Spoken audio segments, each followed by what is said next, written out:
படங்கள் வெளியாகும் தினத்தன்று திருவிழாவுக்கு செல்வது போல் கூட்டம் கூட்டமாக குடும்பத்துடன் வண்டி கட்டி கொண்டுதான் படம் பார்க்க செல்வோம் என்கிறார்கள் திருநெல்வேலியை சேர்ந்த ரசிகர்கள். கமல், ரஜினி, சத்யராஜ், பிரபு என அப்போது இருந்த முன்னணி நடிகர்களுக்கு கூட 100வது படம் என்றாலே தோல்விதான். ஆனால் நடிகர் விஜயகாந்திற்கு 100வது படமான கேப்டன் பிரபாகரன் திரைப்படம் மிகப்பெரிய வெற்றி பெற்றது. 1991ஆம் ஆண்டு ஆர்.கே. செல்வமணி இயக்கத்தில் வெளியான கேப்டன் பிரபாகரன் திரைப்படம் வெள்ளி விழா கொண்டாடியது. அந்த திரைப்படத்திற்கு பிறகு தமிழ் சினிமா துறையிலும் ரசிகர்கள் மத்தியிலும் கேப்டன் என்றே அழைக்கப்பட்டார் விஜயகாந்த் அவர்கள். விஜயகாந்த் 1999ஆம் ஆண்டு நடிகர் சங்க தலைவரானார். அவர் நடிகர் சங்க தலைவரான போது நடிகர் சங்கம் மிக பெரும் கடன் சுமையில் இருந்தது. அதனை வெளிநாடுகளில் கலை நிகழ்ச்சிகள் நடத்தி அதன் மூலம் கடன்களை அடைத்தார். அதோடு மட்டுமல்லாமல் நலிந்த கலைஞர்களுக்கு உதவி செய்வதற்காக ஓய்வூதிய திட்டத்தை அறிமுகப்படுத்தி பெரும் தொகையை வங்கியில் டெபாசிட் செய்தார். 2002ஆம் ஆண்டு காவிரி நதிநீர் பிரச்சனை உச்சத்தில் இருந்தபோது அனைத்து நடிகர்களையும் ஒன்றிணைத்து நீர் தராத கர்நாடகாவுக்கு மின்சாரம் இல்லை என போராட்டத்தை நெல்லையில் நடத்தி காட்டியவர் கேப்டன் விஜயகாந்த் அவர்கள். பல இளம் நடிகர்களுக்கும் வாய்ப்பு கொடுத்துள்ளார். இயக்குனர்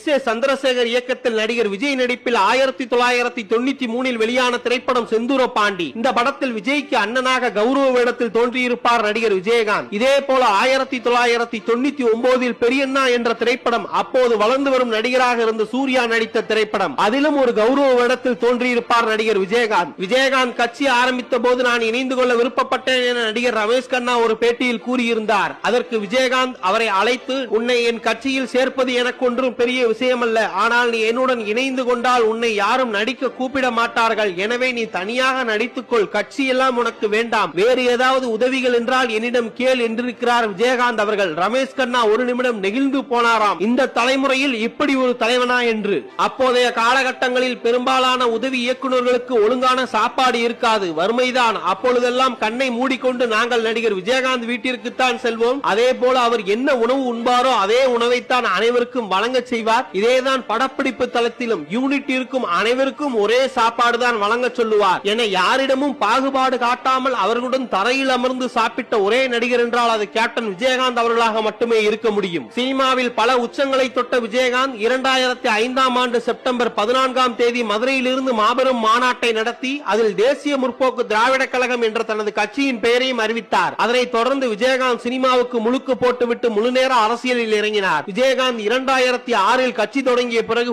ஒவ்வொரு வருடமும் அவரது பிறந்த நாளான ஆகஸ்ட் 25ஆம் தேதியை வறுமை ஒழிப்பு தினமாக கடைபிடித்து வந்தார். அந்நாளில் தேசிய முற்போக்கு திராவிட கழகத்தின் நிர்வாகிகளும் தொண்டர்களும் விஜயகாந்தின் வழியை பின்பற்றி ஏழை எளிய மக்களின் நலத்திட்ட உதவிகளை இயன்றதை செய்வோம், இல்லாதவர்க்கே என்ற முழக்கத்தோடு செய்து வருகின்றனர். கேப்டன் விஜயகாந்த் அவர்கள் 2023ஆம் ஆண்டு டிசம்பர் மாதத்தில் மறைந்தார்.